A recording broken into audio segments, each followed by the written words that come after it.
I don't want to be seen as durable. I'd much rather be seen as fragile. Exposure is one of the most important topics when it comes to working as a cinematographer. The biggest question I get is, how do I expose my images? And more specifically, how are you supposed to expose for something that's supposed to feel dark? In this video, I'm going to cover that topic exactly by going over a recent content commercial we released, where we shot an entire commercial that was supposed to feel dark and moody. I'm going to go over my camera settings, lighting diagrams, and my exposure techniques I use for every commercial I shoot. The first thing that we're going to start off with is, what should your camera settings be, and what should be your thought process go into when shooting something that's supposed to feel dark? This is heavily graded and very contrasty, but when we shot this, there's lots of information in the room that we can pull back in post. The first thing I'm going to start off with is the thought process, as well as the overall arching topic of how you shoot dark and moody things and not necessarily being worried about in post. A lot of these times that these are brought back in post in terms of the coloring process, and you kind of want to expose for your room first and then work on exactly what the mood and feel you're going for. And a lot of things that help with this are LUTs that replicate what the look you're trying to go for. I always try to bounce between the LUT image as well as my log image and checking my false color and exposure from that. But those are pretty advanced techniques, so I want to kind of go over the basic techniques and how I learned to expose, especially for these dark and moody things. Again, these are the techniques I use, and I've gotten a lot of success with them. Everybody uses different exposure tools first. So the way that we're going to be looking at this is how I generally shoot these scenes. So a lot of this commercial was shot on the FX3, but a portion of this commercial was shot as well on the Sony Venice. These are very two similar cameras in terms of how they operate and also how I use them. So these are perfect examples to go over. So again, this first scene is shot on the Sony Venice. The base ISO is 500 and also 2500, and then these are known as EI, but we're just going to do it as ISO because the FX3 does the same thing at 800 and 12,800. So generally when I'm shooting these dark scenes, I like to start off with my higher base ISO and then bring it down with the use of an ND filter, internal ND, or any ways of doing that. This allows me to lift my entire room and then bring it back down to an exposure that I want to work with, and then I can just add and subtract NDs. If I have a base ISO at 500 and everything's already looking dark, I can't really brighten up the image in camera without destroying it and adding a lot of noise. So those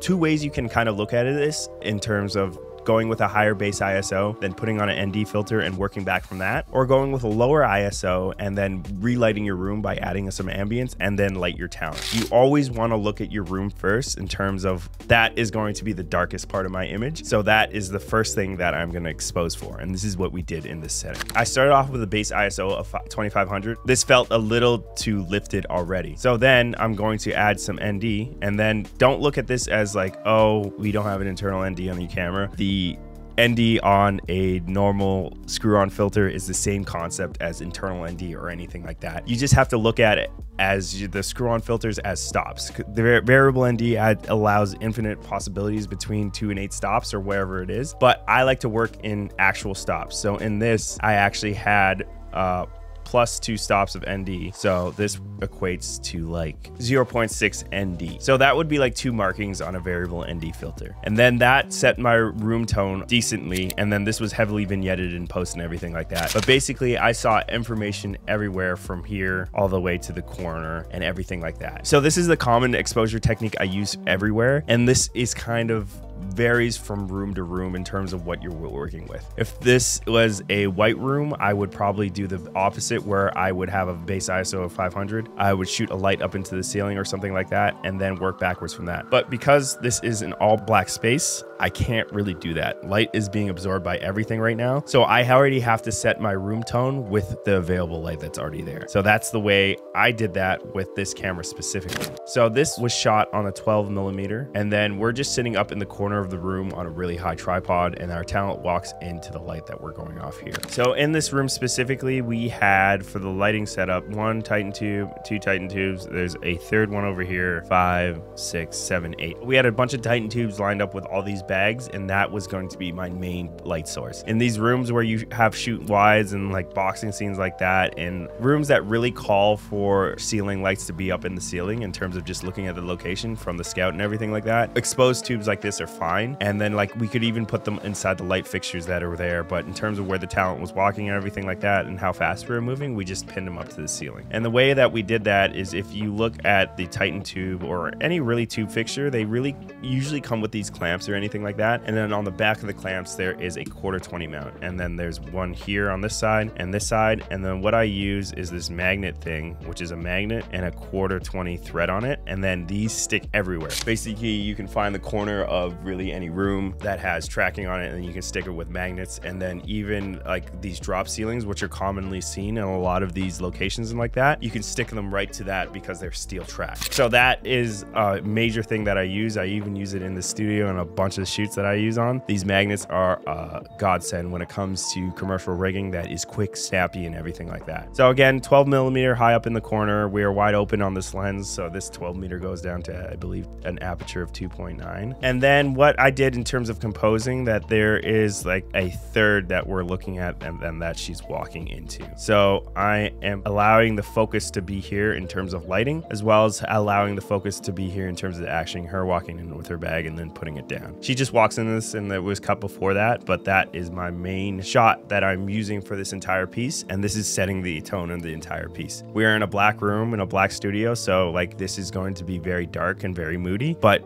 I usually set my tone of the work that I'm doing in terms of the first wide that you see, or any wides that you see in the piece, that this is going to be very dark and moody and everything like that. Then in terms of lighting direction, she is kind of standing, like it doesn't really look like it, but she's basically standing in this plane, and my lights aren't necessarily backlighting her, which provides that shadow side. If we were to do a top down of this is the corner of the room. Here are the two lighting fixtures that are in play, and these are sitting around like 20%. So this just goes to show how much light is needed to actually light some of these scenes. Not much. And these could be done with Pavo tubes. The Titan tubes are just nice because we can do a lot of effects on them, and then we can control them from a central iPad. I believe you can do this with any light fixture nowadays, but these are just nice to have. And then she is walking in this direction, so my lights are automatically backlighting her. So this is giving that contrast and nice light and dark parts of the image. So just in general, when I expose, I usually like to look at my log image and pull false color off of that. And that's going to be entirely another video if we talk about that and dive into that. But everything in this room I could basically see. And then I was making sure that I wasn't clipping anywhere in the shadows. So nothing was basically pure black or anything like that. And then I know with all this information, we can pull it back so much in post. I try to always overexpose my images by one stop, but in this case, you can't really do that because it's taking a general sum of the entire image. But generally, I try to keep my blacks and shadows out of the clipping range, obviously. And I do that through the base ISO of the camera and then adding ND. And this is a fantastic tool to do with the FX3, which you're gonna see in a bunch of examples later on in this video. And this is one of those shots that we're going into next. I like how this commercial was primarily shot on the FX3 in terms of movement and everything like that. It's just to go to show in terms of the FX3 pairs very nicely with the Venice in terms of movement, as well as how clean the image looks. So this was shot on a FX3, and then I'm using that same technique that I was talking about. So the base ISO is 800 and 12,800. And this, surprisingly, a lot of with Sony cameras, a lot of people are skeptical of using the second base ISO, in this case 12,800, because the FX6 provides a lot of noise, as well as other cameras that have a second base ISO. But the cleanest actually ISO of the FX3 is the second base ISO. And then this is what I usually shoot at, and then I stop down with an ND filter. So what I'm just using is a variable ND filter on the edge of that, and then I'm exposing with that. So this gives me my room tone that I already have, and then I can bring that back to the room tone I want. And then now I can bring in my lights and light my subject based off of the room tone that's already set with these exposure settings. So basically I'm at this exposure plus a variable ND, and then that's me just cranking it. I couldn't tell you how many stops I was at. I was just turning it until it looks good, exposed. All right, let's bring in our lights. So what we did in this case here, if we do a top-down view of our same lighting setup that we had in the wide, we just have, again, two Titan tubes in this case that are sparked. And then we had 6 of them across the whole board. But then we realized if I had this one on over here on this side, it would flatten her out and wouldn't really give me the contrast and really moody that look that we're going for. So then we just had her kind of shadow boxing off on this side too. And then because these 2 tubes are sparked, it's giving a lot of information on the bags and everything that's on the wall, giving us some nice light and dark, as well as lighting her and giving some highlight into her hands over here, and then just the high parts of her face, as well as giving us a nice catch light for us to look at. In commercials, I always like to provide a catch light and everything in terms of my subjects, and this just adds everything to the look and feel of everything, so we just don't lose information in the eyes. And then we have a nice shadow on the arms, back of the head, and just because the way our talent is positioned and everything, we get a nice edge light popping around the back of her head as well as body. So this just gives us a nice highlight, as well as it adds to the moodiness of the entire thing. And as you can see in this image, there's not a lot of noise in terms of using this technique of shooting at 12,800. If you didn't have an ND filter, it would probably look really bad and everything would look really lifted and unrealistic. But then that ND filter brings you back to the reality of how the scene is supposed to look. And again, these Titan tubes are sitting at 20%. And then this just allowed us to do all this movement. So this is me on the FX3, and then we were using the Nikon AIS Cinematography set that I personally own. And this is me floating around with 35mm, and then we also did this in 50mm. And this just gave us a bunch of variation of getting a wide of the action, more of a medium, and then a tight with some of the actions in terms of getting really these looks and everything that we're going for. Now, the next shot that I want to talk about is the same thing that we're dealing with in terms of having the different Titan tubes on and everything like that and moving around this. But I really want to start diving into the other techniques that I use, such as slow shutter. This is actually called step printing, and I've only learned this recently in terms of actually the right term to use. And then mirrorless cameras and the new generation of cameras have really allowed this to be much more easier, because in older cameras, as well as more higher grade cinema cameras, you can't really crank your shutter in terms of what you can do with an FX3. So if we look at kind of the exposure triangle in a perfect world, you have your ISO, you have your aperture, and then you have your shutter speed. So in this case, I am increasing my shutter speed, and my settings at this place, my shutter speed is usually between 1/1/6 or 1/1/8. And this just allows more motion blur in the frame. I know in a perfect world, when you're shooting at 24 frames per second, you're supposed to be shooting at 1/50. If you increase that number by going over in terms of a lower fraction, I know it kind of makes sense, but it's increasing in value, you get these really cool artifacts, and something I really like to use in my work. But you'll see that it's very jittery, and then you have to do a lot of work in post to make it really work. And if you guys are interested in those transition techniques that I use, let us know in the comments below and we can make a full dedicated video about it. But if we now dive into the lighting diagram of this, we're just dealing with those tubes again. So this is now, we kind of brought her out into the middle of the room, and then we have all those Titan tubes sparked. Her talent is here, and then I'm just moving around in emotion, going back and forth. And usually what I do in these situations, I like my talent to rotate one way, and then I'm moving counterclockwise to them, or in the opposite rotation. So she is rotating her body this way, and I'm moving my camera this way. And this allows this effect to be exaggerated more with a lot of movement. I don't want anything to feel too distinguishable. I just kind of want the whole image to be smeared to give it that really kind of cool effect that we all trying to go for. And a technique that I've been seeing a lot of cinematographers use in really good commercial work. So you can see that the highlight from her coming from these Titan tubes is just an entire backlight that we're using here. So what actually happened when you do this is that you'll see that you'll have a lot more light in our image. So if we look at the ISO setting, I was shooting at 12,800. So this is my ISO. Obviously wide open on the lenses. I don't remember exactly what those values are, but I always like to shoot wide open in terms of these scenarios. And then my shutter speed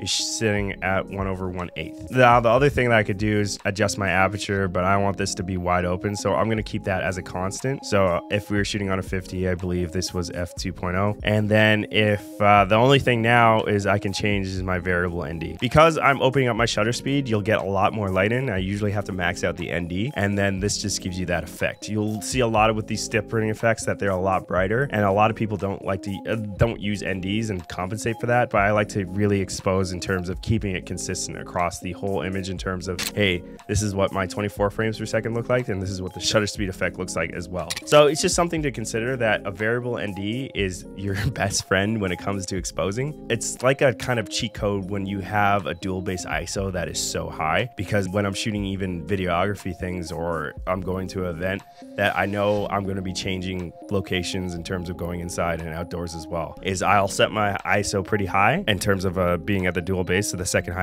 second base, which is higher, and then just throw on an ND, and then I'm good for the rest of the day, because all I have to do is adjust my ND. So something that I learned pretty quick on that gave me an advantage in terms of just knowing how to expose, especially in these dark scenes specifically.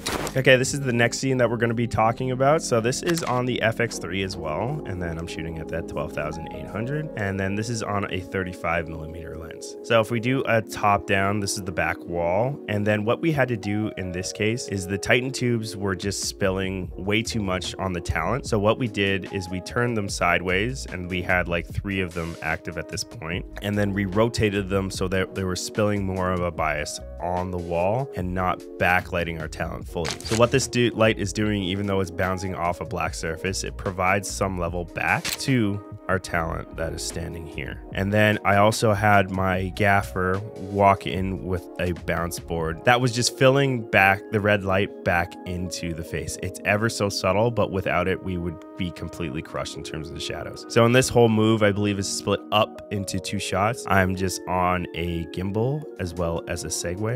That is my drawing of a Segway. And I am starting a low angle, and then I'm tilting up and then pushing in as she is looking up into the camera. This was kind of a communication in terms of the directors and I, in terms of like, I'm coming up and they would tell her to look up at a specific moment. And then I just kept going back and forth and recentering myself to get the movement that we're going for. So again, this is just shooting on the higher ISO with an ND filter that gives you that flexibility. And then playing with red light specifically, it's kind of harder to expose because everything just feels dark, and it's really easy to crush your blacks and just lose your shadows completely. So that bounce board really helped, as well as adjusting the levels of the lights specifically. In a lot of the other scenes that they were set at 20%, but at this point, I believe that these lights were set at 50%. So a very big noticeable difference in terms of using RGB light as well. Generally, all fixtures that are like C-colored fixtures, like nanlight fixtures, apertures, and everything like that, you do not get enough power and a lot of power off of RGB lights compared to daylight LEDs. Like if you compare like a 600C to compare to a 600D, you will not get the same output. It's probably about half. And I learned this a hard way in terms of renting out a bunch of C's instead of D's or X's or something like that. And I didn't have nearly enough output. And this is something that you just learn, and that is something you have to know about in terms of daylight fixtures, bicolor fixtures, and colored fixtures in terms of the amount of LEDs as well as rating. It can be pretty tricky, but just something to know in terms of what you're looking, even buying gear or looking to see what you're going to rent for your next shoot, or even just considering daylight fixtures versus bicolor fixtures and RGB fixtures. And this is the last shot that we're going to be looking at, and this is a shot that was consistent across all the pieces that we shot for this entire project. And now you can see that we had 8 Titan tubes in play. So this was shot on the Venice. As I told you, this was primarily shot on the FX3 because there was a lot of movement. So we have the Sony Venice here, and then my EI or ISO is set at 2500. And then this is the same settings I used before. So my ND, I have 2 stops. So this is equal to a 0.6 ND. Anyway, you could do this with a variable ND filter, but it's just cleaner to do it through the camera. So these are my base settings, and this is giving me all my level that you see here in the back, in the roof, and everything like that, and setting that up. Now I brought in my Titan tube fixtures and then looked at that in terms of levels. And these Titan tubes are all sitting around 5% because I didn't want those to be the star of the show. I just wanted these to highlight the bag and basically act as practical fixtures and just give me something of interest to look at. I don't want the back of the room blasted or anything like that. I just wanted to add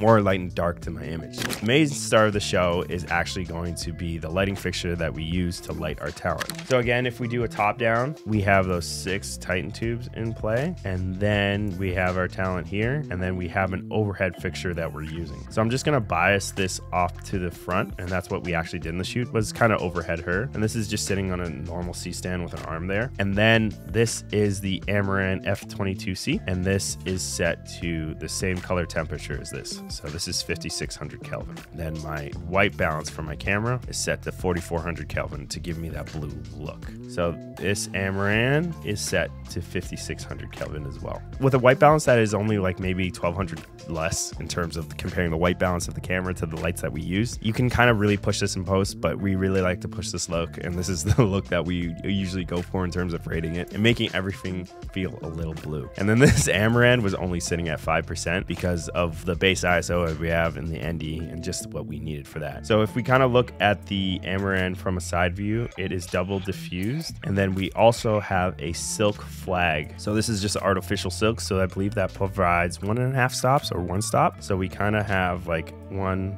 plus a half stop of diffusion on the Amaran, and then this is 1 plus stop more. So we have basically a summation of 2.5 stops. And this is not really important in terms of quantifying light between your background and the front. This is a commercial that we shot in the span of 4 hours. I don't have a light meter and I'm like, oh, I'm 2 stops under, I'm gonna add this, or I wanna soften this. I just really like to go the soft look on my subject, and then I like to usually use the Amaran double diffuse with a silk on top of that. And this is just something I've learned, because even with the Amaran with its double diffusion, it's still pretty harsh in terms of what we're kind of going for in the commercial look. If it was something for more naturalistic, you could use it no problem. In addition to this, we actually have my gaffer holding a bounce board, and that is directly under our talent. So basically that Amaran is giving us the soft top light that we're looking here, and then because we don't want total raccoon eyes, we have a little bit. That bounce board is filling up the bottom portion of our talent's face here. If we were going with the full top light, we'd get